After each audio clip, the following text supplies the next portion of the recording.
Let's find the value of a plus b in this equation.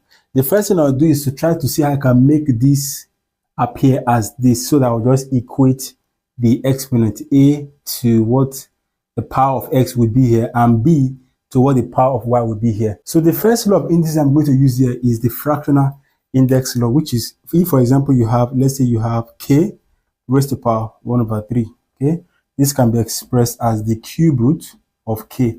So I'm going to take away this cube root and write it as an exponent like this, but it has to be divided by 3 here, as we have here, and divided by 3 here for y as well. So let's do that here. So it's going to be x raised to the power 5/3. This 3 coming from this cube root here we have here, okay? And then I'll just write it as dot. This is 1 over y raised to the power 6/3. Again, this cube root is affecting x and y. So if you multiply x raised to the power 5/3 and this, it will give you back this, and is equal to x raised to the power a, y raised to the power what? B. From one of the laws of indices, if you have 1 over y, for instance, this can be expressed as y raised to the power -1. This is the negative index law. Okay, it's going to be expressed as this. So because I don't want this fraction here, I'm going to rewrite it as, okay, I'm going to rewrite it as this, right? So I'll take it from this form to this form, okay? Now, 6/3 is already 2, so let me just erase this and write 2 here.